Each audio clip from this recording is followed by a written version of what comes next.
a special guest. This is Dina. I literally started doing lashes out of desperation. Really? So one of the things I always tell my clients is, your skin, hair, and nails, that tells me a lot.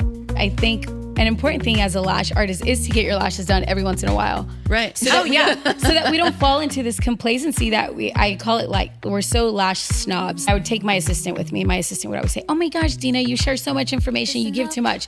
And I always say, you know what?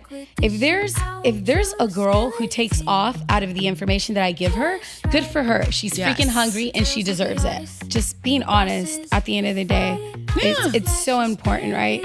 I've met so many great people. It's an industry that I've fallen in love with dearly. Now, do you have what it takes to stick it out in this industry? Everybody doesn't have that. And you can't teach that. No. Like grit. You have to be hungry for it. You're listening to Not Just Lashes. Here are your hosts, Shannique and Dixie. Hello. Welcome to Not Just Lashes. I'm Shannique. And I'm Dixie. And we have a special guest. This is Dina, who you might also know as the Lash Captain. Yes. We're going to brand her Lash Captain. Whenever we talk about you, we put Captain. Yeah. She's like, did you confirm with the captain? And the captain, yes. The captain, yeah, she's coming tomorrow. She's coming from. Yes. I want to buy you a whole uniform. Yeah.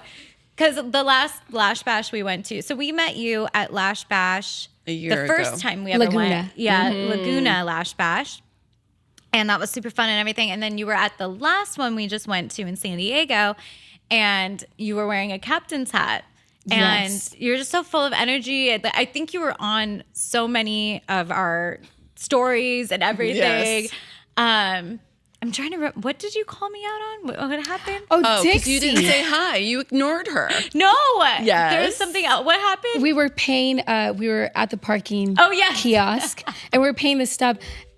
And I thought, I think I know that girl, but I don't remember. But you remember to me. You didn't say hi. But I'm always so I'm so bad about that. I always get nervous, that people aren't going to remember me. So I get shy, and I'm I'll just, meet him again. Which is funny because I think I'm more of the quiet one, but then I could go after you. You know what I mean? Okay. I don't.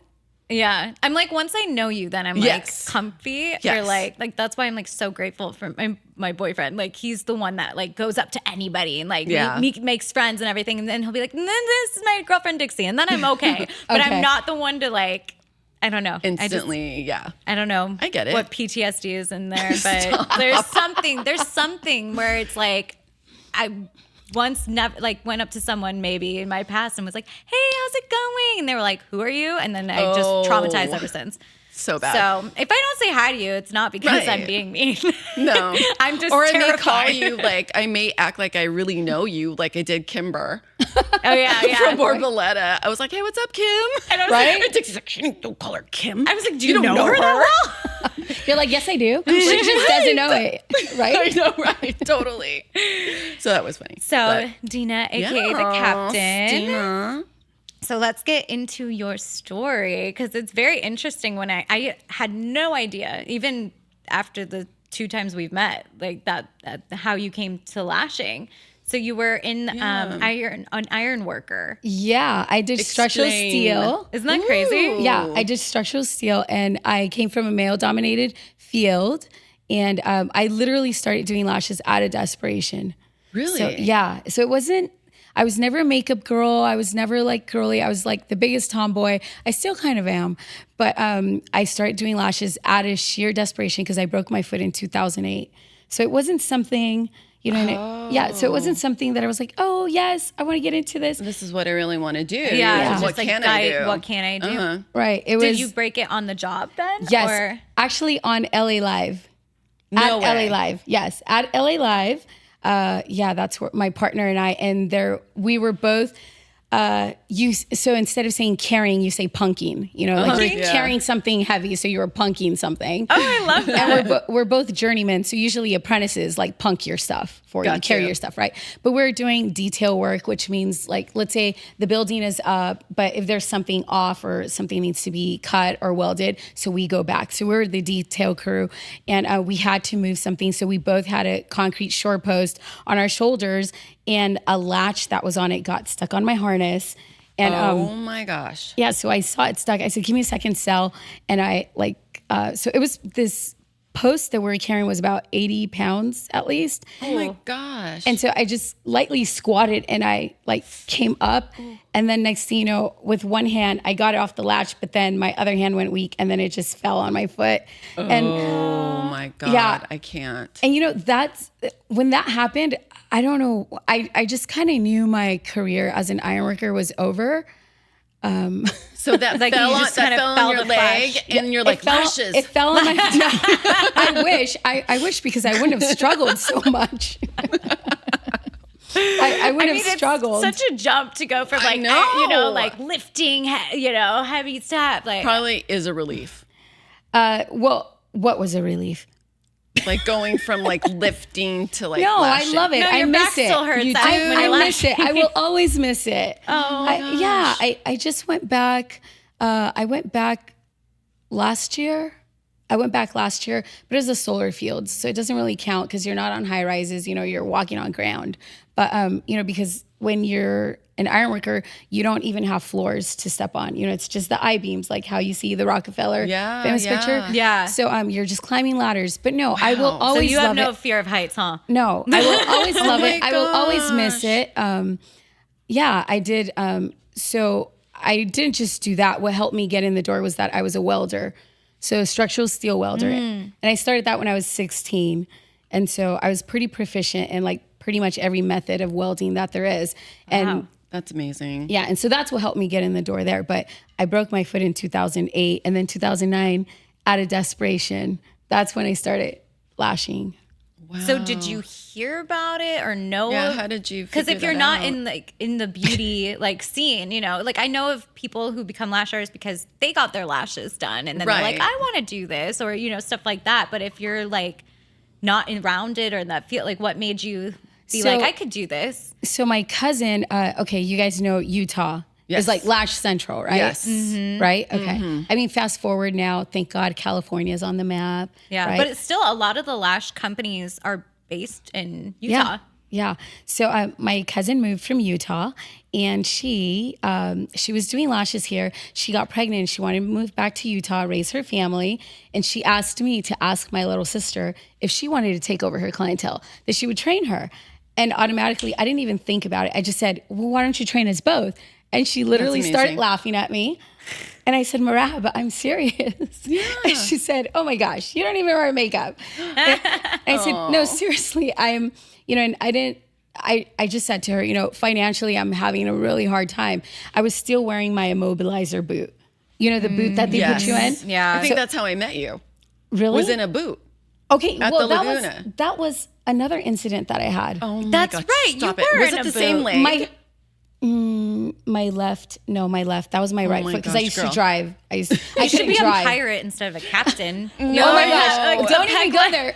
Oh my gosh! Okay, don't even go there because I almost lost my eye, and I actually was a pirate for a time. Stop it. Yes, the eye 20. patch. This is really weird.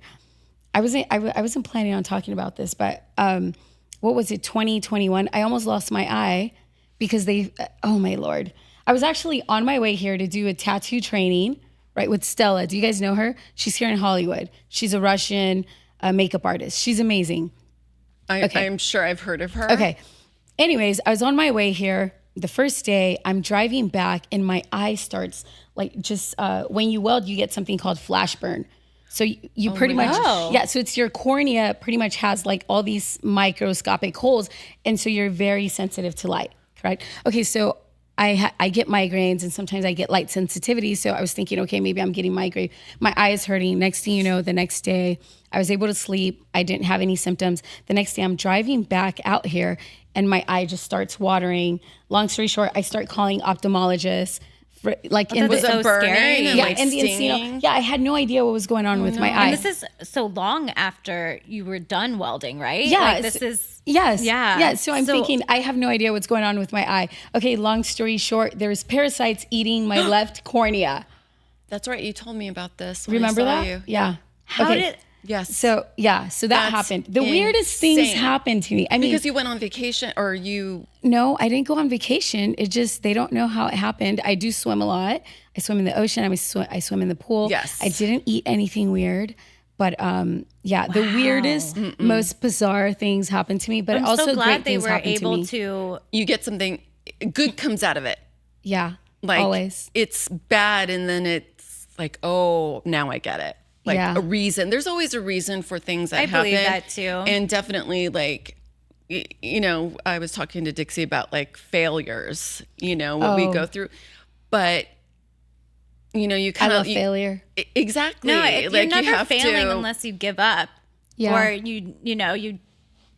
But that's where our greatest lessons are learned, Yes. right? Oh, Especially yeah. as a Yeah. mom, right? Like parenting, Oh yeah. like learning as a parent to tell your child, like, you're going to fail. It's okay. Yeah, it's totally fine because As long you as learn they're not from- a failure. Exactly.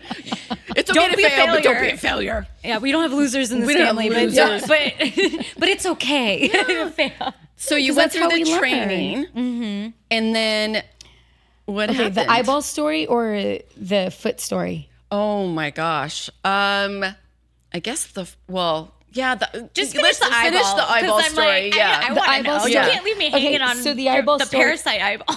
Okay, so when you pay for a training, right? Especially it's something that you've been wanting Yes. to learn. Yeah. Especially as lash artists, right? We're like, no, I've been waiting for this class. I paid $3,000, right? Right. So I'm on the 405 and I start calling optometrists in this area. It was actually here, like Encino area, which I have no clue where I'm at. And so I just start calling people, just saying, hi, my name is Dina. I'm not from the area, but I'm headed there. I have this incident with my eye. I'm wondering if you could see me. And I just kept calling different numbers and somebody called me back. And so I made it to that doctor's office. That day? That Wow. day. Cause it was, my class was at 9 and I was on the freeway by 6 a.m, cause I was driving from Orange right. County. And so long story short, I made it to that doctor's office. They weren't even opened yet and they let me in. And the nurses were That's like, amazing. yeah.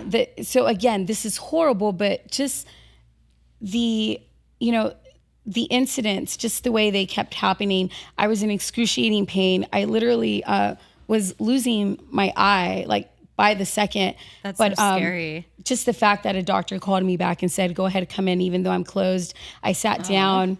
Yeah, I sat down. Angel. Yeah. And he looked at my eye and then he left and he came back and he writes down a number and he says, I cannot help you. Like, I do not What? have the capacity to help you here. Oh my gosh. However, my partner has an eye surgery center. It's like a mile away. No way. Yeah, it's a mile away. So just get there. You need to get there as soon as possible. So I think he probably had an idea what was going on, but he didn't tell yes. me because he didn't want to freak me out. No. Yeah. So then what do I do? I go. You did not Google. I got on the phone. Oh, okay. and I, like Did you go to your class first? No, my eye is like crying. My eye is like crying profusely. Like it is not stopping. It's like at this point, it's like halfway shut. And I start making a story. Okay, I know I was going to share with you about my class, but something's going on with my eye. I'll update you later. Keeping it real. I mean, yeah. Why? I mean, why not? So, oh my gosh. Yeah. So then I called my little sister because I start driving to this surgery center, and then my eye is just hurting to the point where I can no longer open it. That's so from when you left home, it just progressively went by the like- second. Yeah, and the light. So what's happening is Oh my gosh. the parasite is eating your cornea. So then you have just extreme light sensitivity. And not only that, any light that is coming in through your good eye, my right eye, was affecting my left eye. Oh, And I don't know what's going on. I'm like, how are you driving? How are you driving? I don't know how I thinking was the same driving. thing. Do you have a Tesla? Yeah, I driving? don't know. I don't know how I was driving. Oh my god. So I start freaking out at this point. So I call my little sister. I say, hey, I just may need you. I'm over here. I just may need you to come pick me up. Why? What's wrong? I'm not sure yet. I saw your story. God, What are you stop. talking about? What's going on? I saw your story. You're going blind? I said, I don't know, but I'll just stay on the phone. Does Kenny know, my husband? No, he doesn't know. Don't tell him anything. Just, I'll be fine. I'm headed to this doctor's office. And so by the time I got there, it wasn't fun anymore. And I got to the office, and then there was a ton of people, and it was early in the morning. I think it was probably like 7. And I walk in this office, and the walls are gray, and I could just see pictures of children in like third world countries. Oh my gosh, I would have panicked at that point. So, well, that gave me a lot of peace. No, that gave me a lot of peace because I understood, okay, I'm in the hands of doctors who do a lot of nonprofit work, obviously overseas. I've seen different. Yeah, they see different things. So I just was so thankful. You were in the right hands. Yeah, with the right hands. I just felt that. Again, I have no idea. I don't know my way around here. So this doctor that didn't know me, sent me here, right? And so I went in that doctor and office, and so it's just an extreme long story. But then that doctor sent me to UCI, which thankfully I live near UCI, which has the only. It's not a camera, but it's like a scope of some sort. The only one in the West Coast that has the capacity to even see this amoeba parasite. Whoa. Wow. Yeah. That's crazy. Yeah. And so, it was just a long journey of painful eye drops. And so when that was happening, I kept, just documenting in stories. And I remember Paul and Tuss called me, and they're like, "Are you okay? Can we pray for you?" And I said, "Yeah, I'm fine." And so my husband was like, "You need to stop with these stories. Like, your eye is not okay. Like, you need to rest." And I remember just thinking, maybe I will never be able to lash again, but there's so much knowledge in my brain. I could still teach. Right. Correct. Yeah. And he said, "No, Dina, you don't understand. Like, you need to stop. I need you to stop this." And I said, "No, you know what? Every other time I've had a health issue, and every time It's okay. Every time I've had a health issue, I can't walk. I can't walk. And this time I didn't have my eyeball, which we know how important they are. Yeah. I didn't have my sight, which is so dear, of course. But I could walk. So even though it was excruciating pain, I thought, I don't care. And I even pictured myself going up and down the stairs. I thought, I don't care, but there's many people who live with just one eyeball. Right. I'm going to be fine. Yes. And so definitely God gave me the strength, because at first I was a bit discouraged, and I was like, are you freaking kidding me? Is something happening again? I thought I was fine. Can I just get 2 years in a row without something happening? It's like hitting that wall, and you're trying to, move forward in your life. And you're like, God, why does this keep happening? Yeah, and it's not something that you can ignore. At him I get it. I yelled at I got a parking ticket, but it was after every little thing kept happening. I'm like, and now? It was broke my ankle, and then this, and then that. And I was just it was one thing after another. Yeah, and I just broke down. And I was like, what? I've been so, right? It's like, what? You question, I'm so good. I'm a good person. Yeah, and then God gives you some mazes to try to escape, because he's trying to teach us something. Yeah, which is a hard truth. But yeah, and if you persevere, which I hate saying this, I hate saying that suffering builds character, but it's the truth. It's the effing truth. Yeah, it does. You don't gain muscle unless you break it down and you tear it.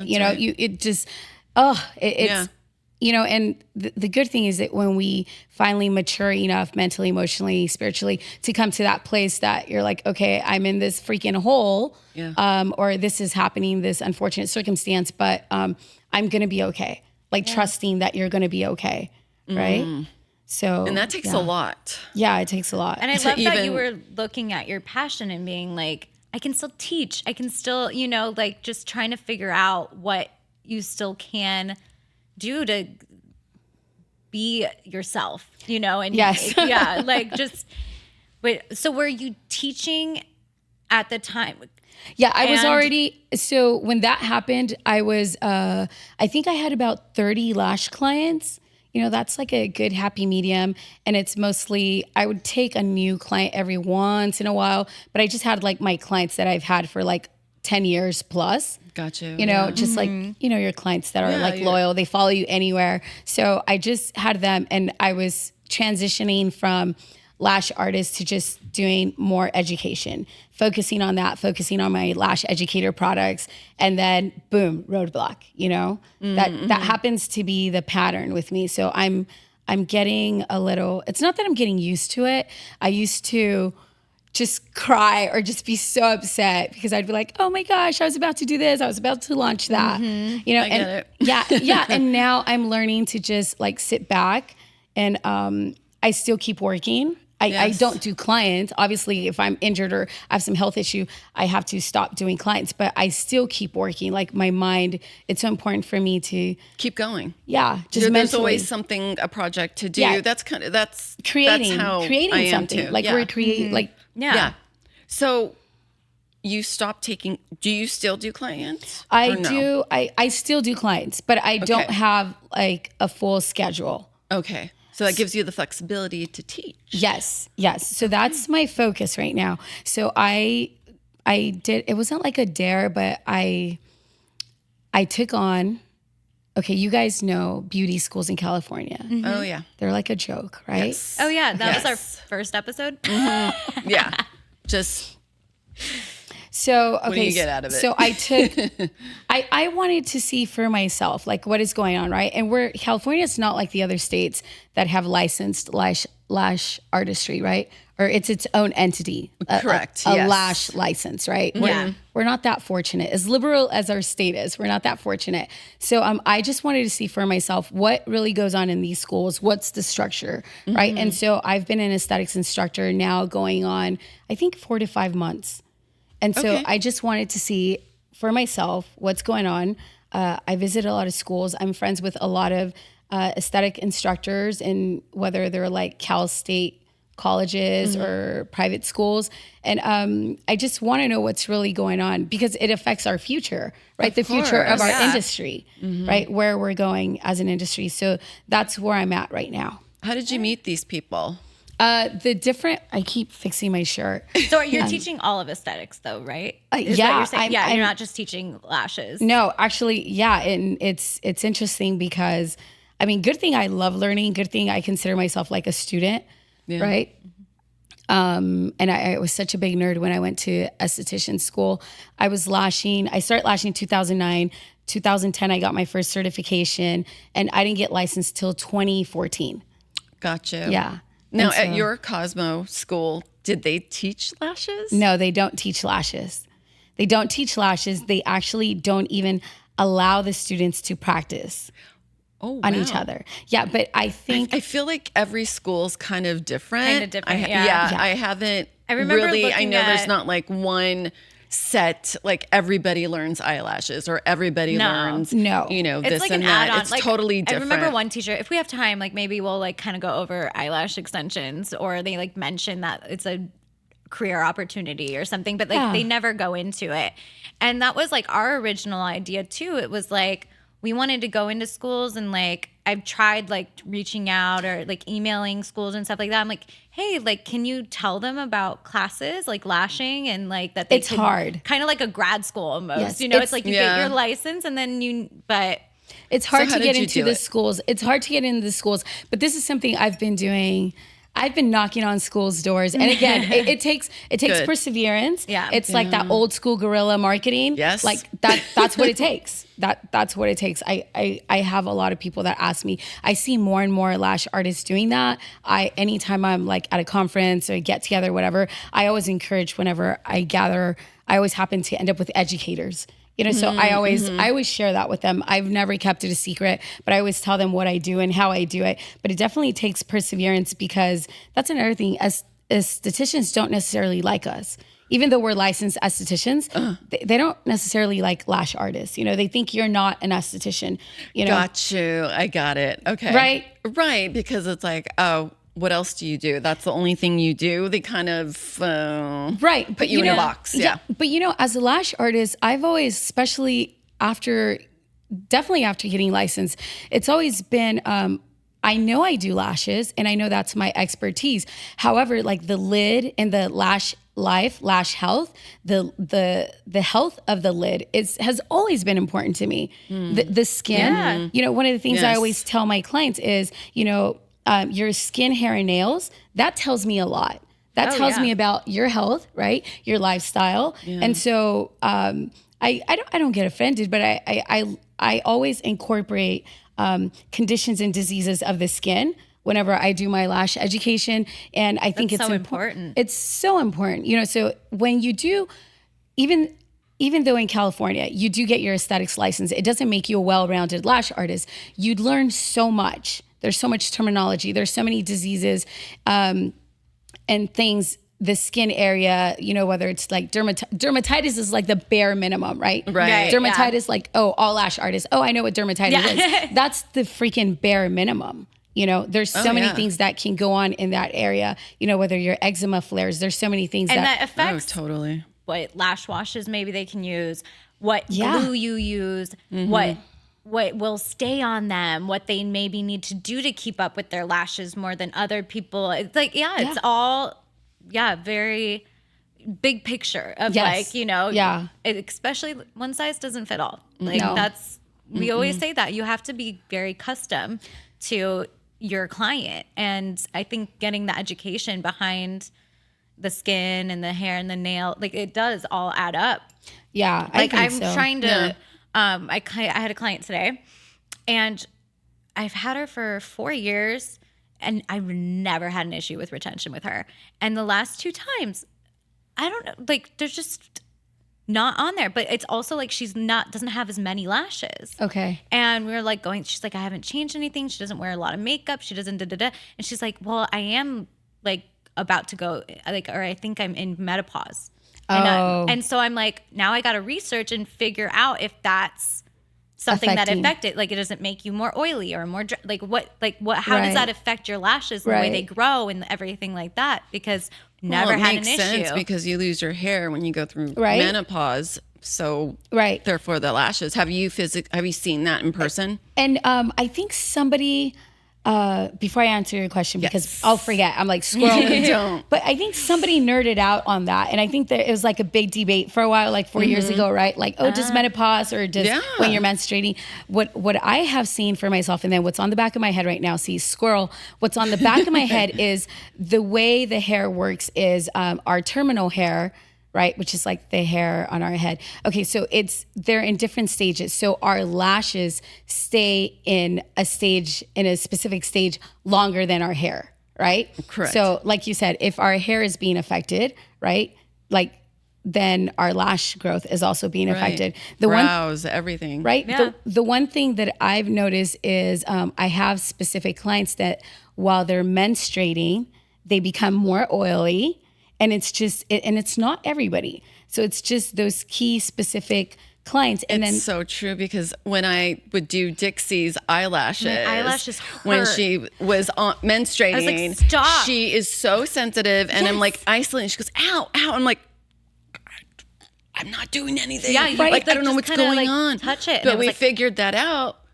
Every time she was on her period, she was uber sensitive. And I love that you say that because that brings me to another point, which I think an important thing as a lash artist is to get your lashes done every once in a while. Right. So that we don't fall into this complacency that I call it like we're so lash snobs. Like we get so snobby like, oh, I don't know what my client's talking about. She's crazy. That doesn't happen. It's never happened to me. It doesn't happen to any one of my other clients. But just because it doesn't happen, it doesn't mean it's not possible. That's right. Right? And that is so true. Like you barely, like the tweezer's not even pinch. It's just barely, and like you feel the sensitivity. I was like, oh. Yeah, everyone's different. I have one client and I remove her eyelashes, it's the same thing. She is very sensitive to touch. But she only goes with me or Dixie because she's afraid to get hurt. I don't know. But we don't know, the story behind that. But I honor that. Right. Yeah. And I just give her what she wants and I do my job and make her feel beautiful. And I think that's what makes lash artists like sustainable. And that's what's going to help you in the long run. Just caring, freaking care. Like that's if she says it hurts, freaking listen to her. Yes. Like what And a lot of people don't. No, I'm like, why is that so hard? I've had so many clients come from other places, and not like bashing other places, but like they will be like, wow, I didn't feel anything. I'm like, you shouldn't feel right. Like, what? Right. That's not how you should just be napping away and chilling. And well, it takes us back, that you mentioning that reminds me of the whole TikTok lash artists, how we're talking about earlier, how so many girls, which, okay, personally, like, okay, we're talking about going to schools. Yeah. And I would take my assistant with me. My assistant would always say, oh my gosh, Dina, you share so much information. You give too much. And I always say, you know what? If there's a girl who takes off out of the information that I give her, good for her. She's freaking hungry and she deserves it. Dude, I don't care. It doesn't take away from me. But we were talking about how girls, they learn lashes off of TikTok. Yes. Because I was saying how a lot of our girls learned off of YouTube, and during it was COVID, during COVID, but still, I feel like that's where it's taking us. Most people are like, well, I don't want to spend money, like, they're expensive, $3,000 or whatnot. Like, they're like, I don't want to spend that on a class. Well, I'll just watch a YouTube video. So with that trend happening with younger lash artists, people wanting to get into the industry, like, what do you think as a trainer and everything? Like, I think one, we shouldn't be threatened by that at all, right? I think, no. Again, when these girls come up to me, they're like 17, 18, 19, and I take my hats off to them. I always encourage them. I always compliment them. Yes. I say, I let them know, honestly, that I'm impressed. I say, that is freaking amazing. It is amazing. Like, if you could learn how to do freaking volume off of YouTube, dude, how did you do? Like, hats off, because for me, I need to touch, to feel, to ask questions, and to see I want someone and to dig in there and to critique me, and not say, not to pat myself in the back. Okay, you did a good job. It's okay. Right. No, criticize me. Right. Like, just tear me apart so I can be the best. Yell at me. Yeah. And so, like what I was telling Dixie earlier, I think it's amazing. I respect that. However, what I've noticed is that they will plateau. Yes. Like, you will plateau. Okay. You will plateau. Believe it or not, they will plateau. They will plateau in their skill. They will plateau in their customer base, because they only know so much. And it will never, I don't care how much information you can put on 3D goggles or whatever they are, it will never replace a human observing you, right? Even with my students, while they're doing facials, a lot of times I just observe. I'm just watching them. And I think I learned this from my husband. My husband is very like quiet, very chill. He's a surfer. He's very stoic. And I'm like the total opposite. But I learned so much from him. I've learned to listen from him, because I was not a listener. But I just observe and I just watch them. And I know a lot of times they're wondering, like, why is she just there staring at me? But it's just, I'm watching your hands, I'm watching your movement. Sometimes literally like a micro movement or something that you're holding different, or your little finger, your little pinky braced on her nose will make a world of difference. Yes. At the slightest move, the way that you turn your body, you just, all of that is a key factor. And that's why I really, really believe in person. Yeah. So I could critique. Yeah. Now, one of my things that I do, I don't know if you do, but I could tell, I could look at somebody and just know, like, they're going to be amazing. But there's a time where I know they get nervous if I'm just over them, and they're like shaking and sweating. I still get nervous when she comes in my room and she's talking to me and I'm working and I'm like, stop watching me. Like, I need to stop lashing. So I what I do is I walk away. Yeah. And they're like, whew. And I could see like their shoulders are here. Absolutely. And then they go. Yeah, but I like tension. Once they relax. Tension. No, I'm kidding. Well, no, I like to see the but then they that's do when it. you grow. That's when you grow, right? Yes. I understand what you're saying, but the other thing I've learned as an educator, because it's not that I'm intense, but I'm a little intense. If you take my course, it's not. I'm very big on hand-eye coordination. Okay, I have specific sheets that are for hand-eye coordination exercises. Okay, and so let's say I was training, I was doing lash education classes for like 4 years. And then one day I thought, you know what? Maybe I'm just like too much. Maybe I'm just too intense. And you know what? It's because you have a passion. Then I don't have the results. And then these girls have no idea what they're doing. So, yes. And the other thing I realize is, even if you're a natural lash artist, you're not going to be good at everything. Maybe you're good. Maybe naturally you can pick up the lash well. Maybe naturally you know the right amount of adhesive. Maybe naturally you can isolate. But you are not going to naturally be able to do all these things at once. Exactly. No, it's little by little. It's practice, and it's getting that muscle movement. The muscle memory. Yeah. You might be able to pick it up faster than others, or you might be able to, but it takes practice. It still is a learning. They need us. They need us there because we know we have the knowledge, we have the experience. Yeah. And that's what I love about students that are like hungry and willing and are teachable. Yeah. But I also get students that think they know it all. So then, you know what? Those are the ones I back off. I know. I'm like, you want to be stubborn? Have at it. That's okay. It kind of like, it blows my mind when someone pays for a big course and they're not listening and they're just, I got it. Do my own thing. Easy. They think it's so easy to do. And I go, okay, well, you come, that's fine. Okay, do your thing. But wait a minute, how do you do this? How do you do that? Or why is it not sticking? Why about, and I'm like, well, I'm going through the stages. Right. I'm trying to help you. And then but you could kind of, you got to be open. I love that you bring that up because that's one of the things that I'm currently wanting to address in our industry. We don't have teaching degrees. Like I've always, I don't know why. So when I used to be a welder, I thought I was going to be a welding instructor, right? Oh, so interesting. I got my license as a welding inspector. So I did all these things, but I don't know why I always thought I always envisioned myself teaching. I didn't know what I was going to be teaching, but I knew I was going to, one, be working for myself, and two, teaching. And so I've always been passionate about teaching, and maybe it's because I love learning, right? Mm-hmm. And the thing is, as lash artists, we could be passionate, however, we're not teachers. So learning how to gauge your classroom, learning how to gauge the different personalities, learning how, so I'm not sure if you guys are familiar with the 5 love languages. Oh, yeah, like gift giving. Yes, quality time. Physical touch, yeah. So I have this thing, I'm maybe somewhere in my head full of ideas. I want to write this book for lash artists in regards to like the 5 learning languages. Mm-hmm. Because so naturally we tend to teach how we learn. Mm-hmm.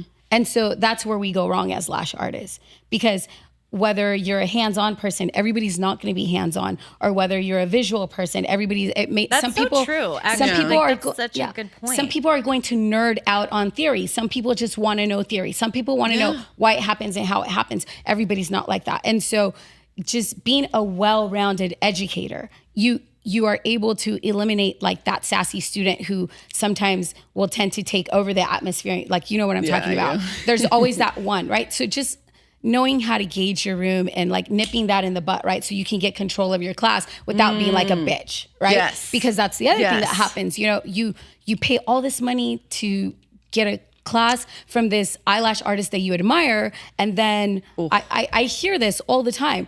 And then people are like, I didn't learn anything. I flew to the other side of the country and I paid, $4,000 or $5,000 and I still don't know how to do this. Yeah. And so for me right now, my passion is with how can I encourage lash artists who want to transition from lash artistry to education, right? And educating the educator almost. Yeah, like that. Mm-hmm. That's exactly what it is. Yeah, you get a teaching degree. You get, there's certain skills that it takes to teach. Yeah, I mean, I went through different trainings, I went through like a training to be a trainer. Okay. And that was through JB Lash. Okay. Back in the day. I think I remember. And that helped me understand, and it helped me gain the knowledge of what to do. Yes. But there's nothing, I don't think I could do it if I didn't know how to lash. Yeah. You know what I mean? It's like, I don't know, if you put me in, I don't know, at a gas station and be like cashier and you want me to pump your gas, like I can't do that. You know, it's kind of like you have to live the life. Yeah, but eat, but that's breathe what's it. happening. Yes, that's what's happening. People see, there's like this new breed of lash artists, which I freaking love. Like they're just, you know, because technology and all the amount of information that we have out there, right? So they're like soaking it in, but then something's happening. Again, they're getting stagnant, and these same girls are teaching these classes and they're like thriving. However, there's something missing. I've seen it. I've seen it for myself. I've been there where they just sit to the side, and students need direction. They need guidance, and it's getting lost again. Do you remember? You're probably more familiar. Do you remember? Okay, when lash artists, maybe like in 2010, 11, 12, you'd go take a training, and people would complain about, oh, my trainer, she was just on her phone. She didn't even help me. Or you would hear people say, oh, well, she would say, if I do it for you, how are you going to learn? Right. I feel like that's happening again. I feel like that's happening again. I experienced that with like a trainer that I was working with, and I couldn't see the connection there. Yeah. You know, like this person was MIA, like eating in the back and not paying attention to the class or on the phone. And I'm like, what are you doing? These people need help. You know, like this is part of your job, but it's your not heart's just not about, in like, it. Like your heart has to be and, like, in letting it. them do it and like kind of babysitting. Like that's what I mean. I always think, Shannique, that I'm got my lashing skills because I really just learned one-on-one with her, like as a mentor. You have to be more of a mentor. You can't just teach basics and expect them to like get it after practicing and practicing. Like it's not that kind of skill. It needs, it's a practice. It's a continual practice. You know, I mean, we're not like surgeons, but like doctors, lawyers, it's not called like just a career. It's a practice, right? Like they continue practicing, right? That's why like when people ask me like, oh, I don't have like a full booked schedule like I used to, like 3 months in advance. I don't have that anymore, right? But what I do is I will always get on my tweezers. I'm always like lashing. I'm always like, right now I'm really big on the like effects, like the lash effects and like the M curl and the L curl and like all those things. And like in my private time, like that's what I do. And that's a way not to be stagnant either. Yeah, like nobody. I don't post things. it. Nobody needs to know. Like that's what I do because I'm in the lash industry. You know, especially if I claim I'm an educator and I'm doing this. Like it's What if someone comes up to you? What do you know about the M curl, or what's the M curl? And like, how do you do an anime lash? Right. Yeah. And you're gonna be like, I don't know. Right. And like Dixie brought up a really good point in regards to like the mentoring. Like that's one thing you've probably heard me say in regards to the hair industry. You know, there's so much that we can learn from hair, right? Yes. When you get out of school, it's not degrading. It's not like any less if you go and you're assisting for someone. No. You do that. That's what you do. That's the norm. Yeah. And I wish that in our industry, like it was okay with that. We were okay with that. That's why I ended up starting a mentor and training, you know, gals, is because I had a mentor and I started off doing hair. Okay. See? I didn't know that. Yes. See? So, okay. So I had a great mentor. I learned so much from him, like how to treat people, how to be compassionate and listen. Yeah. Like, listen. It's definitely don't what the talk lash and be like, is missing. This person wants, a haircut.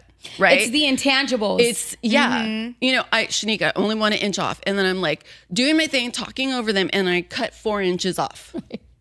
That's a no-no. It was a no-no to him. So I honored him. He passed away. And I just have that in me. And my goal is to share it with Dixie, share it with you, share it with, all the baby estheticians and, be there for them, because that is so missing in our industry. Yeah. And it's such a huge disappointment if someone comes from a ginormous brand and people are trying to reach out to them. Oh, and there's no response, and you're like, wow, I really looked up to this person.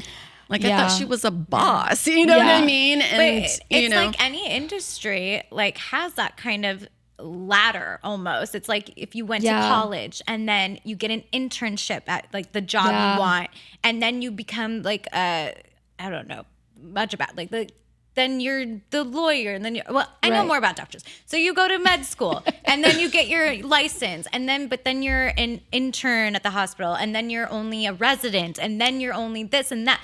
And that's what it takes. Like, yes, that's what it takes. With every industry. That's what sets in, but it is missing from lash artistry. It's kind of like you learn the skill and you just get thrown out there. There's no continuing education. I mean, unless you seek it out yourself, but a lot of people might not seek it out, or they might. Well, you know what the problem is? It's because especially lash artists and most estheticians are by themselves. So the person that they're reaching out to, and this is a problem with the baby estheticians out there, they don't have anybody to work under. Mm-hmm. It's not like a hairstylist where you can be active and work side by side, because some people don't want to be interrupted during a facial or during their eyelash set. So it's very difficult. It's a very difficult thing. But this is why I wanted to do the podcast, so I could get that out in a different way. If there's one gal reached out and she said, Shannique and Dixie, I do not have any family. I moved to this new town. I have no family. I have no friends. I don't know where to start. Nobody wants to mentor me. And she's hungry. And my heart breaks for her. You know what I mean? I'm like, dang it. Like, what can I do to help her? Yeah. And I think, like you were saying, like there's different, it's not that one person is better than the other. Like, it's not that like, oh, if you solely just do clients, it's not that, or if you're an educator, you're better. It's not that. There's different degrees. And like, as a person, my thing is like, okay, if you want to grow, right? And if you call yourself an educator or you have a certain platform, understanding that it requires more responsibility and people are going to expect more of you. Like I try and check myself all the time. That's why, I mean, I'm not constantly on social media, but I try and voice that I'm not always on social media so that if I have new followers, they know that I'm not always on there. But I was going to say, I was at a lash event and I was in the elevator. I went in the elevator and thank God I had a young girl with me who wasn't a lash artist, right? Because or a new lash artist. She's just like a family friend. And then I looked at the guy in the elevator. I said, you look familiar. I said, can you remind me your name, please? And he's like, well, I own whatever brand he owned. And it takes a lot for me to get shocked or be turned off. And after that, I was like, you freaking son of a bitch. Like, what? Like, are you serious? And that's what's ruining our industry. Like, it's just so cocky, so rude. And that's another thing that's happening in our industry. I'm not saying that all the solo little lash artists or lash companies are humble. I'm not saying that. But I'm saying, like, one has to check themselves, right? Like you have to right? Like, right? Like, because I, if you ask me, I'm just like a solo lash artist. I don't have a big brand or anything, right? But I can't negate the fact that I have lash artists saying, oh, Dina, I look up to your education, this and that. And I have to take that serious and realize that, hey, I'm encouraging somebody's looking to me. Therefore, I have a responsibility, right? I don't know if I made sense. No, it does. No, it does make sense. I'm sorry that you went through that with somebody. Oh, I don't even care. I was just like, it's disappointing. Like, I was like, what a douchebag. Yeah. Like, and you know, the thing is, you know, like, okay, like I'm here, you know, I have my makeup today, I have my hat, my blazer, you know, but I'm usually very casual, whatever, right? And sometimes people stereotype you, sometimes they don't. But then, you know, some brands you're like, oh, you know, maybe they're like a little bit snobby or whatever, you know, certain brands. But then when they open their mouth or they ignore you and they just prove you right, you're like, seriously? Yeah, it's very disappointing. Well, that's why I don't like believe in, and I'm not saying this is all bad because, girl, I would love to have like luxurious cars and like a mansion and stuff. But when these educators post you could be making this and this. And they got all their G-Wagons lined up and their Porsches and their Lamborghinis, and they live in somewhere amazing. Yeah, that doesn't inspire me, though. That does not inspire me. I'm not inspired by that because either. guess what? Maybe this people already have the money to bring all that to happen. And that's what these young girls don't understand. They think you're going to get all that. But they're getting the wrong people in the industry then. But you can get, what I'm trying to say is that you can get that in your own way. Right. You know what I mean? Like you can be fulfilled. And there's nothing wrong with being fulfilled and not having, a mansion or, whatever, teaching a class of 200 at the same time. But I think it attracts, you can say. Well, I was just going to say, I think what gets lost is that we are in the service industry. Yes. We're in the service industry. So you're in the service industry as a lash artist, you provide a service. If you are going to, the next step, let's say do education, you better be even more so humble. Like you need another degree of freaking humbleness. And I think that's what's getting lost, right? Yeah. Like you're not bigger, better, I don't know, whatever it is, just because now you're an educator. No, if anything, like it's it's because again, like how we were talking about, just gauging, even if you just have 2 girls. Let's say you're having a lash class. Even if you just have 2 girls and those girls are polar opposite, you better find a way to make them best friends by the end of the day. Not that they have to go have drinks or whatever, but like all in the name of education and how can I be that bridge, Yes. Be the facilitator. Not that they look at me like, oh, look at Dina. Like, not that they look at me like, oh, I'm the educator. Like, look to me. No, I'm gonna pour into you, like that type of mindset. That's a really good, because I think, like, if someone's posting like, oh, well, these luxury cars or whatnot, like, what kind of student are you attracting? Like they just have the money mindset, or they think that that's what they're Gucci. But it's like that's what they think they're gonna get out of the career. And honestly, there's no compassion. It's just things. It's bling and or they think it's just going to be easy. They're going to be like, oh, this is so easy. I can do lashes. Names, Dina. No. You know what that reminds me of? It reminds me of like, the religious people that are like on TV and they're like, send us your money and you're going to get your miracle. That's right. That's what it is. Yes. Oh my God. Yes. That's what it is. Oh, sorry. Oh my God. That's what it is. It is. That's what it is. Dang, you hit that on the head. That's really good. But it's hard. I mean, it's hard because I'm sure somebody stereotypes me, but it's difficult. Well, and when you don't know people either, like you see someone in one world or you just see what they're posting on social media, you don't really know someone. And and you know what? There's someone for everybody. Yeah. I mean, someone not like me, might not like me because I care too much. I like you too. Thank you. I'm still on the fence after 8 years, but we'll see. I'm sure.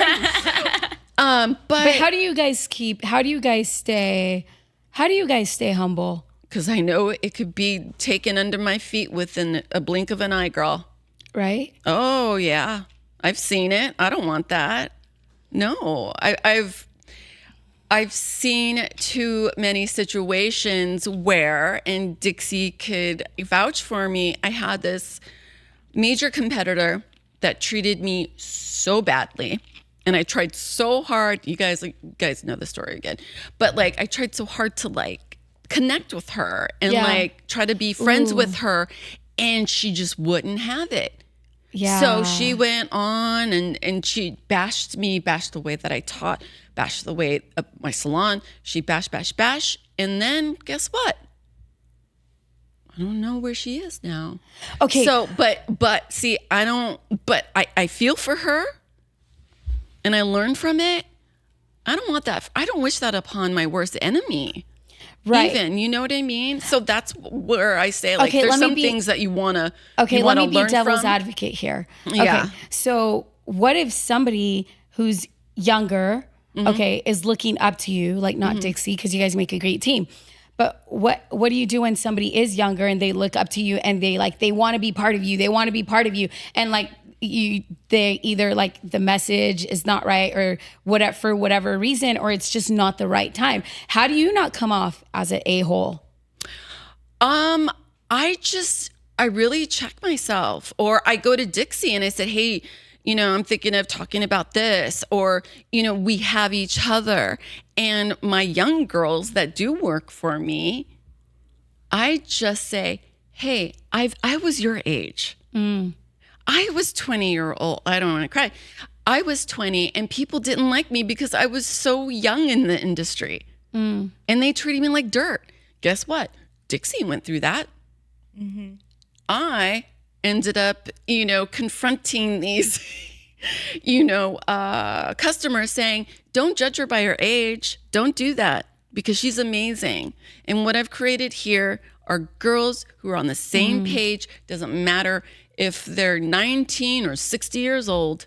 Honesty. Because we will all be in each other's shoes. And that's what I was going to say to the question of like, how would you react to this person that's like wanting to be a part of it? Like being like, and if you don't have the time or the situation's not right or something, just at the end of the day, I always just go back to like, honesty is the best policy. Like just be upfront and be like, you know what? I love your enthusiasm. I love that you want to be a part of this and my door's open. But if I don't respond right away, if I'm not trying to be rude. I'm not trying to like, but I just have so much on my plate. And as much as I want to like mentor you and bring you in, I already have all these girls I'm focused on. I already have this that I have to do. But, hopefully like, I could say like, listen to the podcast or, ask questions and keep, or, hey, I know you, why don't you watch one of our other girls for a day or, keep the door open, before. But just being honest about being honest, and we help each other. And I love, when I'm not good at something, Dixie will teach me, Kelly will teach me, Ashley will teach me. Amy is my baby little esthetician. She's like jumping ahead of things. And I'm like, ooh, girl, she's young. And I'm like, teach me. Yeah. And that's, I feel, very important. Yeah, I love what you guys said. Keeps me in check. What you both said, honesty. I think that's why I love you both, because I think at the end of the day, and it's not that we're perfect, but honest, just being honest at the end of the day, it's so important, right? And just a lot of people, like my husband tells me, hey, a lot of people everybody isn't honest like you, Dina. Everybody can't handle the truth like you. Yeah. So that's another thing I've learned. That's another thing. It's how you say the truth, though. And I don't think I try not to be. People don't take criticism, even if you baby it and you saw firsthand when and then they take it personal. Then they take it personal. And so again, like talking about being an educator, just you have to have a thicker skin. Yes. You can't take it personal when they're taking it personal. You're like, I'm just trying to help. You can't. Like, you have, like, I remember one of my students, like, I think it was a week or two ago, and she's like, Miss Dina, they said that about you. Like, my students were like, and I said, but you also have to, like, not sound like a bee, And I said, I really don't care, because I really don't. I know where I'm at. I know where I've been, and I think the greatest luxury that lash artistry has afforded me is me being able to pick and choose what I want to do. Mm-hmm. That to me is success. If I want to work 2 days a week right now and I just want to educate, I can do that. Mm-hmm. Yes. And I can still have my house. I can still live the lifestyle that I live. When I was doing clients, okay, you know what? It took flexibility. The flexibility. I narrowed it down. I remember one of my clients, she was a hairdresser. And so she was telling me that when she had twins, she just wanted to work Monday, Wednesday, and Friday. And I said, so that's just like that? She said, yeah. So then by the time when I was pregnant, by the time I had them, I told them I was only going to work those days. And so, okay, mental note. And then I've always worked under, not in partnership, but I've always shared office or somehow with an esthetician. And she's always been like at least 15 to 20 years older than me. Mm. So I learn, I gather, like I just soak them up, and a lot of it's just life advice as a woman, mom, wife, whatever. But now when I look back, I'm like, wow, I've always had somebody older that I can look to, that I can ask questions, right? But I was gonna say, Tina was one of my esthetician friends and mentors. And I remember she was talking to me. I was asking her something and she said, Darlene, I only work because my clients ask me to come to work. And I remember just listening, like, what do you mean? You know? And she said, yeah, she said, I don't need to work. She said, I'm already older, I retired. She said, but I work because they keep bothering me to come in, you know, and do their facials. And I remember thinking, like, I want to be that way. Yeah. Mm-hmm. I want to service, if I'm going to be in this service beauty industry, right? And it took, I didn't just, it's not that I'm an introvert. I do like my space and I do like quietness, but I had to learn, I had to like morph into the woman that I am today, right? Mm-hmm. I was very biased towards women because I worked with nothing but guys. Yeah. You know, I worked with nothing but guys in high school. So how did you change your mentality to go from that to I literally asked God, I said, you're going to have to help me here. I'm sorry. You're gonna have to help me. Laugh. No, it's okay. It's a big leap. No, I literally like that was my biggest stressor about doing lashes. I said, you have to help me here. I'm so biased like towards women who are like high maintenance and this and that. Like I'm so biased towards that.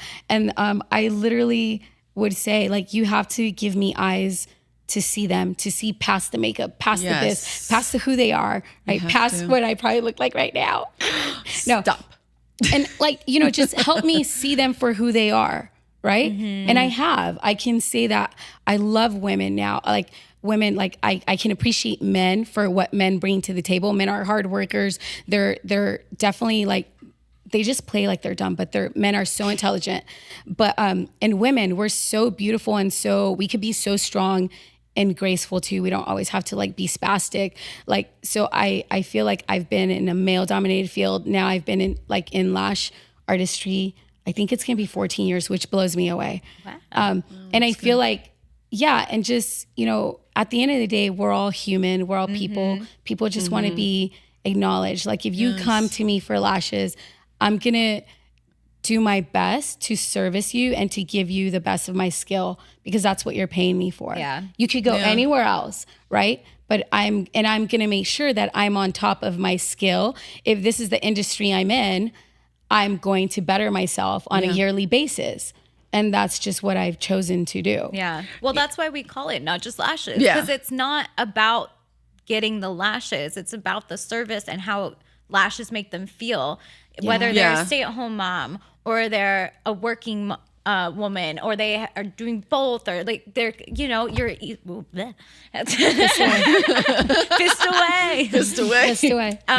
But yeah, it helps, you know, like so many people, they're like, I just wake up, I can go, I can just, you know, conquer my day. Like one of my clients, she's a CEO of a tech company and she has kids, and right now she's redoing her house and all this stuff is going on, and she's now part of a little not a little, but like a music group, like all this stuff. And she's like, you know what, it's so great, like I don't have to worry about makeup, I don't have to worry about, like I just get up, I go, you know, I can go to work and then I can run over because we had a photo shoot that day. Like she's like, and I'm ready to go, I just and so it's more than just the lashes. It's bringing that. I feel like it is so few of us that are this passionate.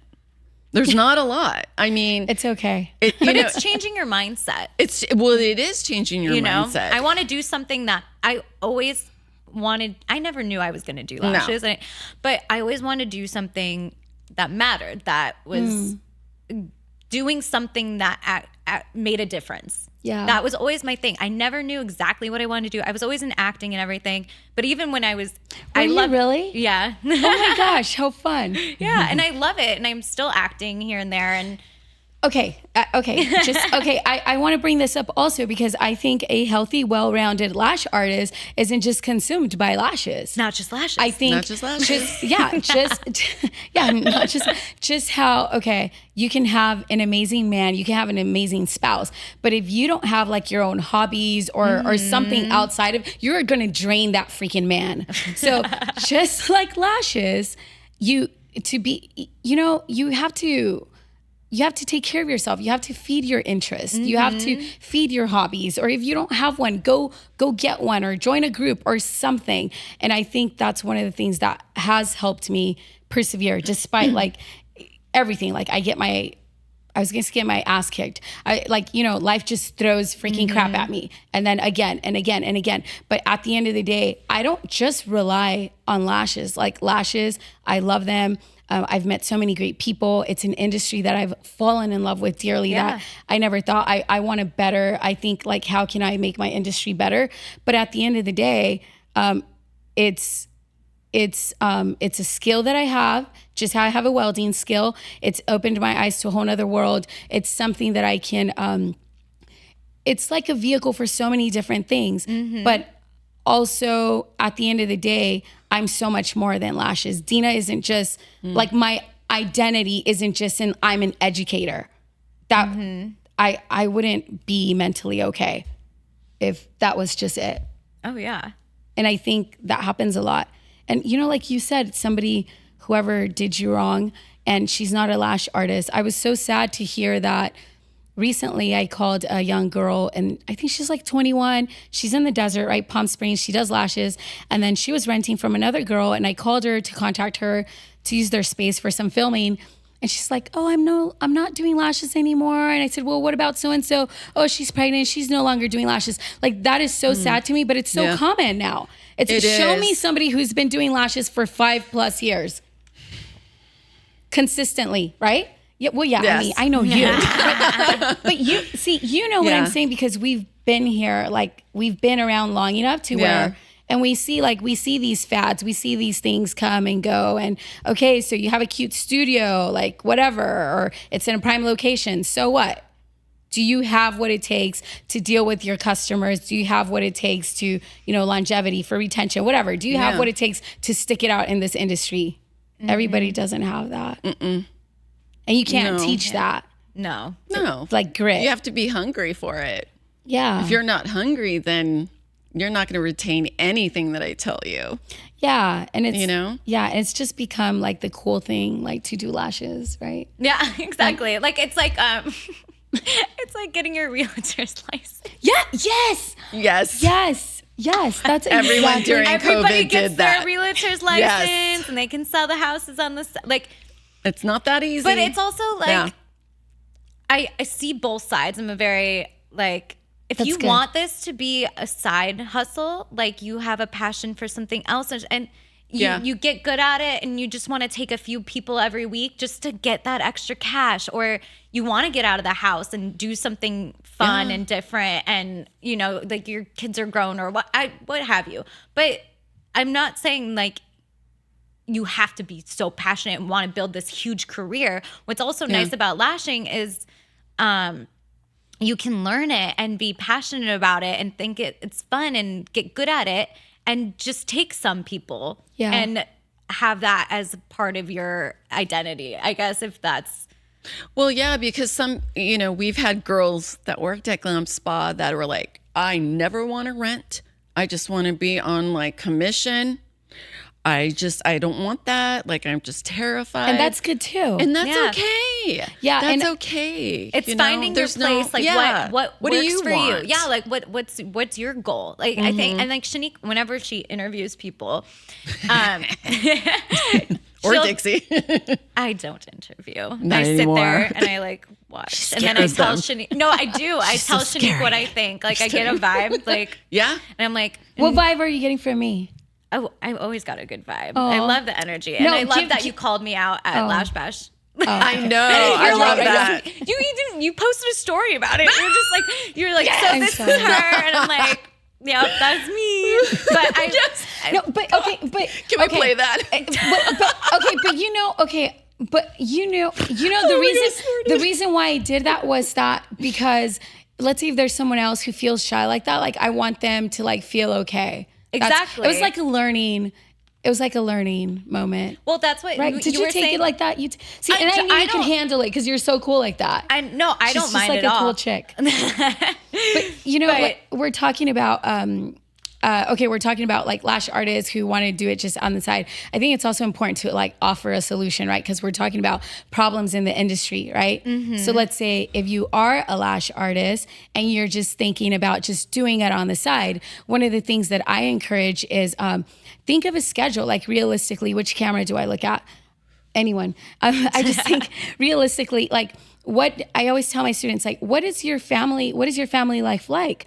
Are you a mother? Are you a wife? Do you have children? Ask your husband, what day of the week is best for me to practice lashes, right? Just start there, and then just start telling people, even if you're thinking about taking a class, before you take a class, after you take your lash class, hey, okay, Wednesdays are the best days for me. That's the day that I'm going to be taking clients. Would you like me to schedule you? And just great, sticking to your schedule as a lash artist. If you're thinking about being a lash artist, your schedule is the boss, and sticking to a schedule, which is something that because my life is so flexible in a sense right now, it's flexible as far as like not having clients. Cause you know, when you have clients, it's like chess. Forget it. I remember my best friend, she was helping me with the front desk, and she literally was like, I can't do this. I said, you can't do what? She's like, I can't do this. People move around too much. I said, yeah, that's the job. It's like it's like checkers. Like somebody reschedules, you put somebody in because there's like 5 people waiting. You're always, she's like, I can't do this. She's like, why is it always moving? I said, that's what it is. Yeah.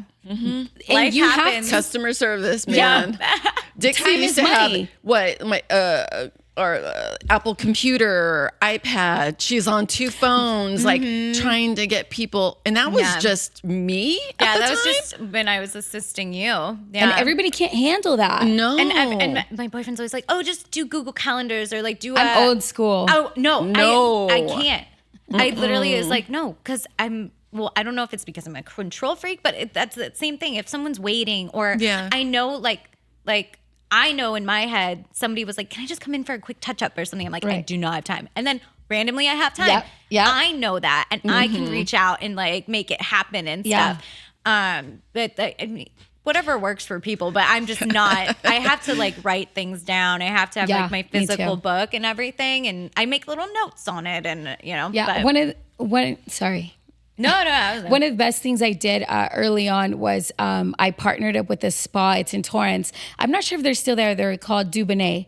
Oh. And so it was, she was a hairdresser, and it's amazing. So she was a hairdresser, and then next thing you know, she bought this little space inside like a track in Torrance off of PCH in like Lomita. And then it was a salon. Then it became like a little spa, and then next thing you know, she had like, I don't know, like 3 houses, like a lot, and it was like this spa. And I partnered with her when I first started lashing, offering her platinum customers lashes for $75, like Thanksgiving through December, right? And just the way they ran that freaking spa, like if somebody arrived early, if somebody was going to be late, like there was no empty slot. Like it's not just that time is money, it's just a successful lash artist knows that, and you're okay with that. Yes. You get over the schedule. That's right. You need to be able to handle a schedule like that. And you know, some people wonder why they're slow or why they're not booked. I don't know, maybe because you think it's an inconvenience to text someone that you have an availability now, or you just rely on your Virago or whatever the heck that's called, right? Hallelujah. That's so true. No, like that's a lot so of the girls... annoying, that Virgo. Let me tell you, there's no connection. No. There's nothing like that. And I don't like that because like if I have a question about my, I don't know, let's say my eyebrow appointment, my nail appointment, are they going to see it? Yeah. Most of the time, 98% of the time, they don't even answer my questions. Yeah, or have systems in place, right? Or like have an assistant. Yeah, right? Or if you had it's hard to afford, but like if you were to have a front desk person, if you have that person that's mediating it, like if you go to any like Botox place, well, not any, but like some Botox places or medical, you know, they have the front desk. That's their job is to like communicate with the clients and make sure all that. But as lash artists, that can be hard to establish and be able to pay for someone to do that. And especially if it's just you. Mm-hmm. But I would tell all the girls, like they would be like, wow, why are you so busy? Like, you got so busy. And I was like, well, I started just taking people anytime. Like I just said yes to everybody. Like I took them.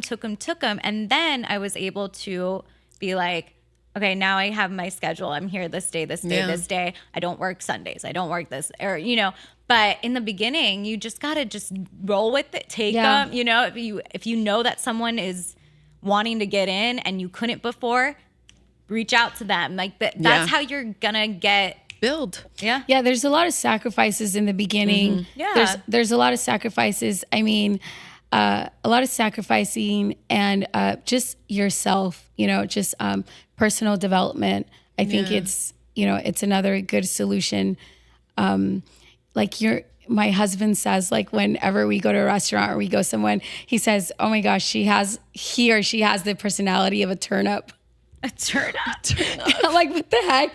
But it's true. Like, Again, no personality? Yeah, like no personality. And like they say, it's a vegetable. It's right. I'm like, what? I just picture like this little. I'm now I'm picturing somebody's head as a turnip. Like right. But their hair is a lot of it they say is I'm probably getting the percentages wrong, but they say like 75% is personality and the 25% is the skill. A lot of it has, I have this mentor, he's a hairdresser. I like to stalk hairdressers because I think they've paved the way for beauty. They've been around a lot longer. Yes. Everything it's just a different product. Yeah. Just like anything else. Yeah. But we all stem from the same kind of system and like the way we run our businesses and Absolutely. And so he has this story. His name is Paul DeGregory. He has this story that he had this employee who was just miserable. He had amazing skill, but he was miserable. So one day he said, I'm going to take you to lunch. He's like, really? So he said, yes. So he takes him to McDonald's. And so he buys him a Happy Meal. And then and he was like still freaking grouchy. And so in front of him, he calls the manager and he says, can I talk to your manager? Yeah, sure. They called over the manager. Hey, I have a complaint. Why? Because I just gave this guy a Happy Meal and it didn't seem to work.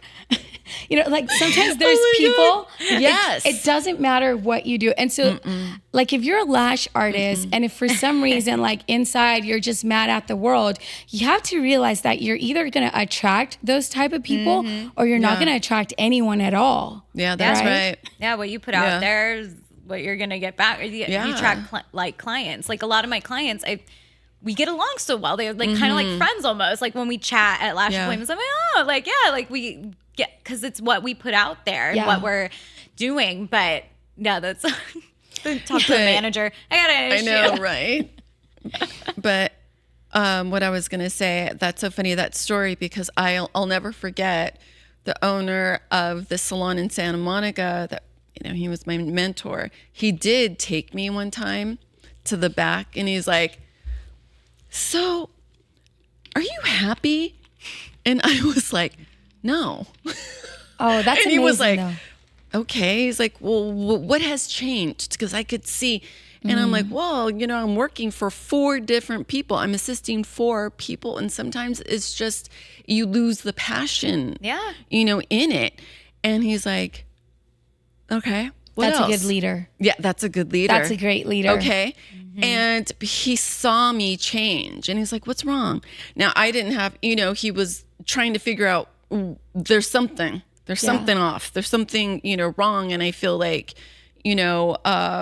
being called out on really helped me and go, whoa, okay, hold on. Maybe I do need to take less, of an income to fulfill what I really wanted to do. What was my original, why did I get in this industry? Yeah. You kind of lose that passion or you lose your track clients of feeling that. Yeah. Yeah. And I love that. See, that's another thing. I think if we're going to label ourselves as educators, I think we also need to be aware, have awareness that you are a leader.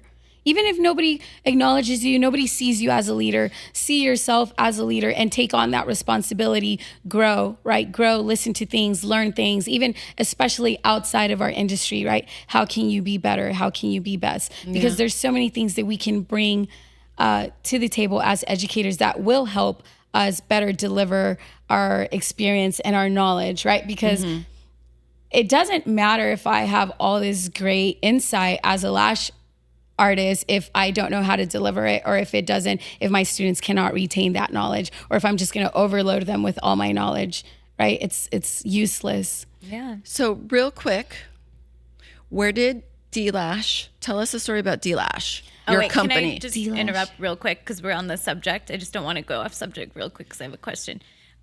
What because with all like the different opportunities to learn, like you have YouTube and you have all these different classes pushed at you, or somebody's like, oh, I can teach you online, you know, you don't have to fly out all the way here, you don't have to do that.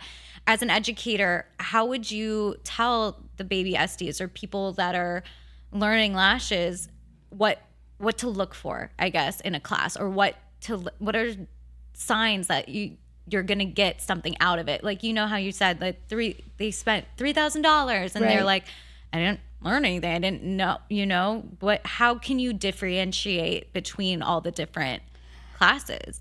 I would say if it's like a solo lash artist, it's probably easier to get a hold of them, but I would say call them, say, hey, I would like 30 minutes of your time because I would like to book your class, right? Now, when it comes to the bigger companies, I think it gets a little bit harder because they're not that they're systemized, it's a little bit harder to say, oh, I'd like to just ask more questions about, I think just be, okay, what do you want? Do you want one-on-one training or do you want a group training, right? Or as a lash artist, let's say you learned lashes on YouTube. What specifically are you struggling with? So know yourself as a lash artist. One of the questions I like to ask whenever I go to events is, where are you as a lash artist? I love asking that question because that really stops people. And sometimes they're like, I don't know. And I just love like seeing their, like, you know, you could see their head, they're thinking, right? And sometimes they don't know where they're at. And so I tell them, okay, let's figure it out together. Where are you? Like, are you trying to gain clients? Are you fully booked? Do you want to get into education? Which is my favorite, right? Because I feel like that's where I serve lash artists best. If you want to transition from lash artist into education, but knowing where you are as a lash artist and knowing your, not deficiencies, knowing what you're lacking, right? So then find someone who's an expert in that area.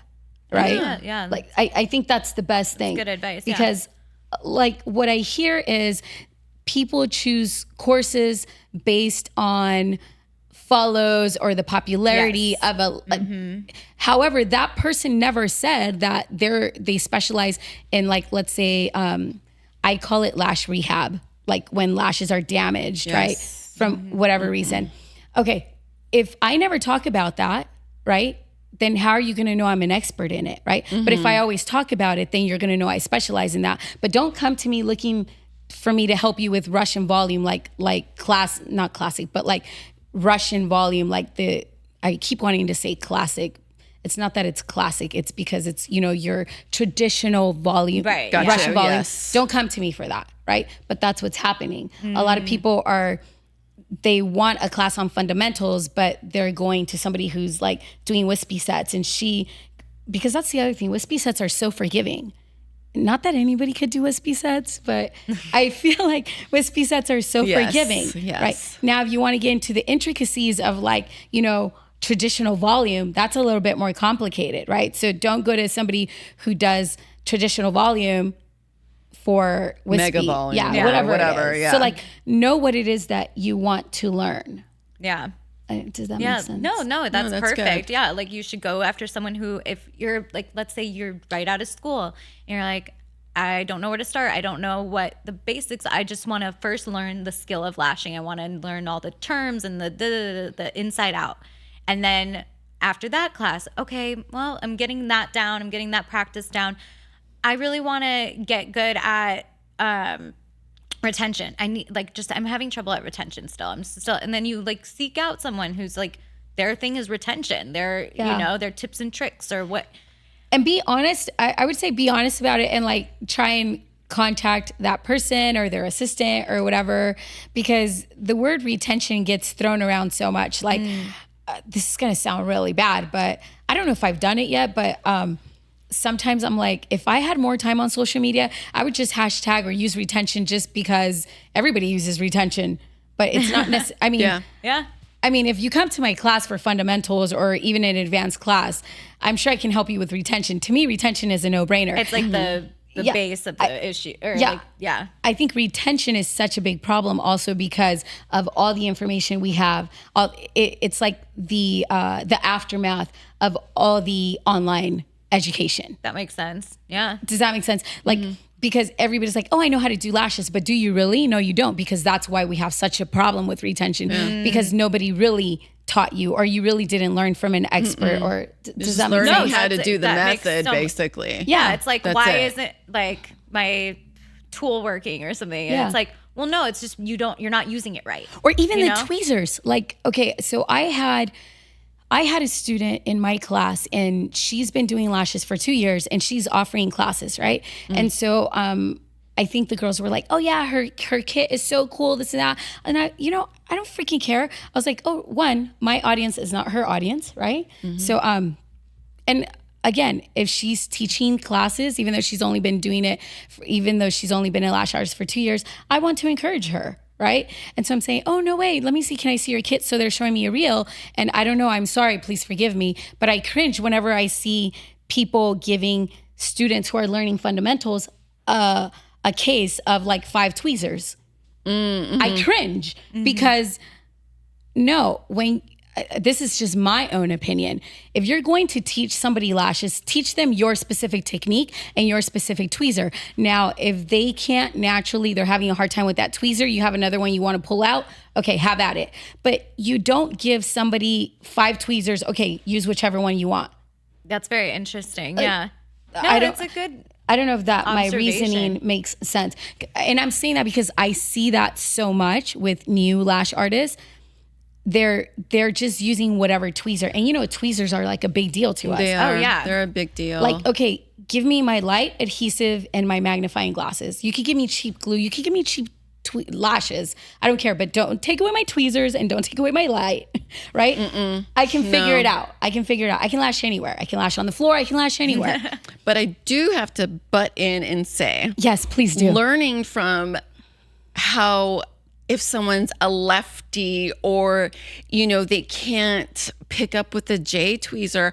I mean, I've had students where their hands wouldn't form, they wouldn't work with the tool. So I do lay out 5 different ones, a hook, an angular, an L shape, whatever, or 2 double isolators. Okay, so my question to you is, are you an expert in all those tweezers? Yes. So yes. See, perfect. Yes. See, and I think that's perfect, because as long as you're an expert in those tweezers, you're able to help her. Exactly. But if you're giving her a tweezer that we can't use ourselves. Oh yeah, no, like, you know what never. I mean? It's more like you should teach them. Like if you are in that like world, like teaching them like, this is what I use, this is what I do, my method.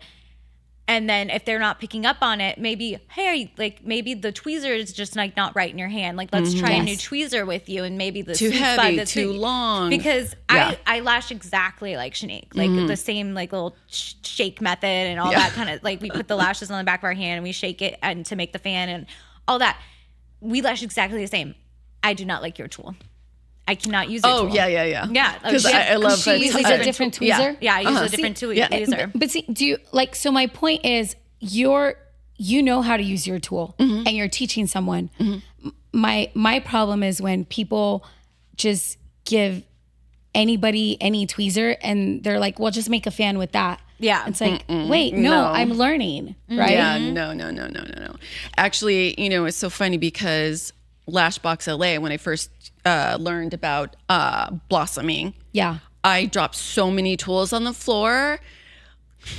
I have a funny story about that. It is hilarious. They were like, damn, girl, like, this costs money. And I'm like, like all of our good tweezers are gone. But there was just one tool that just didn't work for me. My hands, are probably bigger than most. Most women, I have no idea.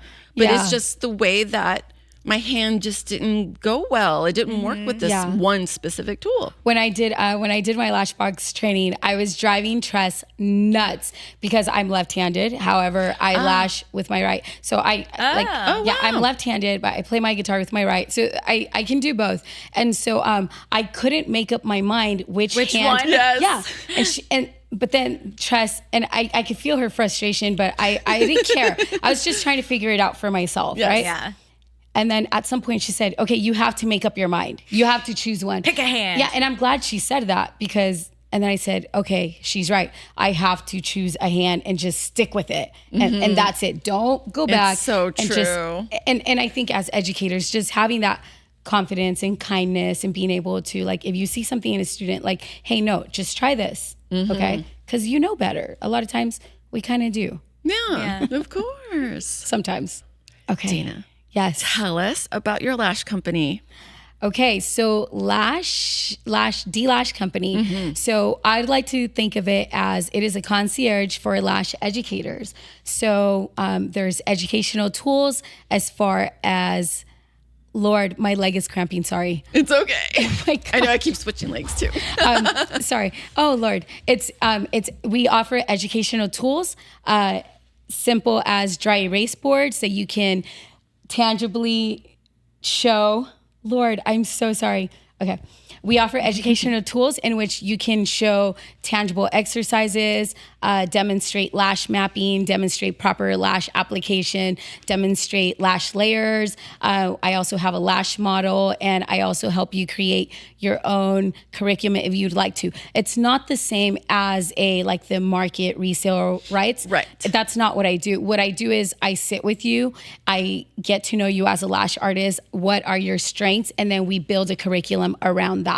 Awesome. That's so what we do. Where do you train, and where do you Where go can we find to? you? Yeah, where can we find all that info? Okay, so you can find me on Instagram at D-Lash Company. You can also find me on my YouTube channel, which is D-Lash Professionals.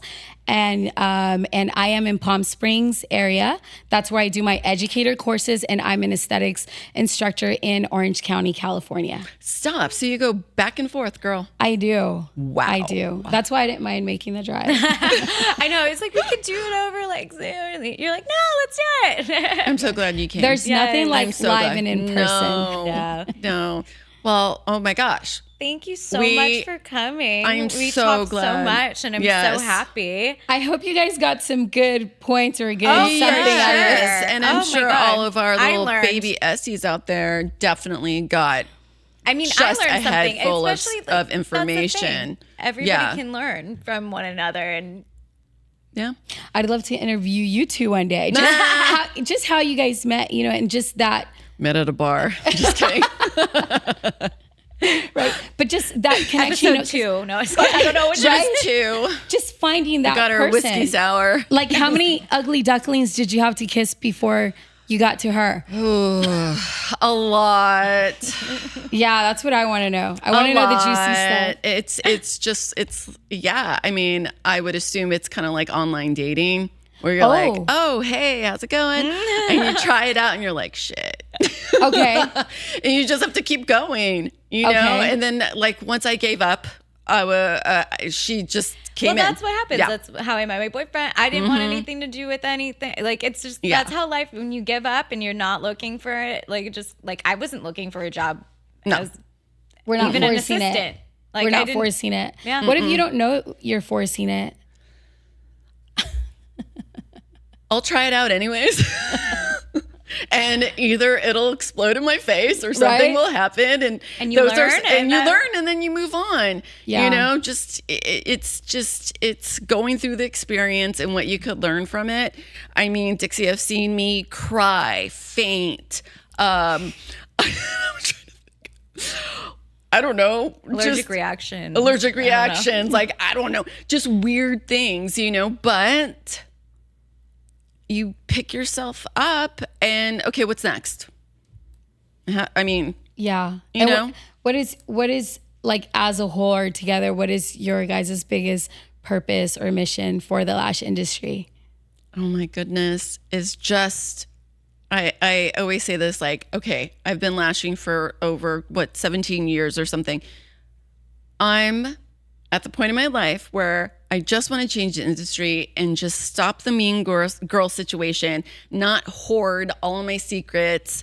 I'm here to give back to the community because a lot of people, even people that have been doing lashes for as long or even longer than I have, are not doing this. They're not sharing. They're just looking at the big figures and saying, you could do this, or hallelujah, give me, 60% of your income and I'll make you a star. Just stuff like that. It's just no. It's almost comical, no? Yeah, but it is. What it's turned into. What it's turned into, yeah. So that's where, I've physically been through hell and back, that I just kind of, through experience, you just know what to do and what not to do. But still, I'm learning. Yeah. I'm not saying I'm the Messiah, because I am not. But I think I'm always learning. Yeah. And I learned from the girls. I learned through life. I learned through other people's mistakes, And you have to be that way. And surround yourself with people who are bigger and better than you. Yeah, always. Always. Yeah, all and right. approachable, right? Yeah. Approachable. So true. Okay, so we are going to wrap it up. All right. Well, thank you for coming. Thank you so much for coming. Yes, You're welcome. We enjoyed it. We're going to have to do it again. Everybody. And Yes. Well, we will see you on YouTube, and we'll talk Not to Just you. Lashes podcast on Instagram. Not Just Lashes. Spotify, Apple, wherever you listen to podcasts. And we will see you next week. Bye. Every Wednesday. We're here. Bye-bye.